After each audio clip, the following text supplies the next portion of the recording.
வேதமாகிலும் கண்ணாவது அந்த ஆதித்ய சந்திரனாகிலும் கொம்பாவது அந்த பிரம்மதேவனாகிலும் செவியாவது விஷ்ணுதேவனாகிலும் மாட்டினுடைய தேகமாவது அந்த தேவலோகமாகிலும் ஈஸ்வரவால் வந்து வாயுதேவனாகிலும் சாணியாவது சிவனாகிலும் இப்படிப்பட்ட அந்த ஞான மாட்டத்தான் திங்கிறார் சாமி.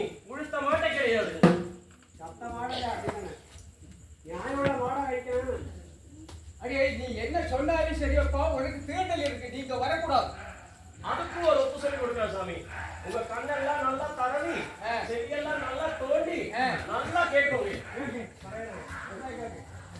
பராத்பரனாய் பரபிரம்மனாய் நிர்மலனாய் நிஷ்கலங்கனாய் நிர்விகாரனாய் இருக்கப்பட்ட பராத்பரத்தில் பரன் தோன்றி பரனில் சிவன் தோன்றி சிவனில் சக்தி தோன்றி சக்தியில் புத்தி தோன்றி புத்தியில் பூதம் தோன்றி பூதத்தில் நாதம் தோன்றி நாதத்தில் அன்னம் தோன்றி அன்னத்தில் ரசம் தோன்றி ரசத்தில் வினு தோன்றி அந்த வினுவில் நர பக்ஷி மிருக அதிகளால் இருக்கப்பட்ட அந்த பிரம்மதேவன் ஆகியவர் ஒரு ஊடு கட்டி கொடுத்திருக்கார் சாமி.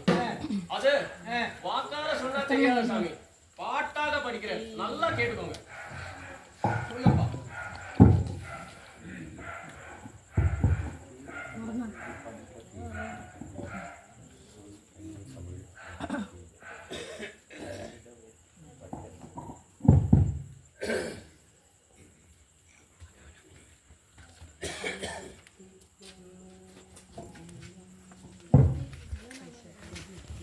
எலும்பினால் கால்கள் நாட்டி இசந்ததோர் வலையை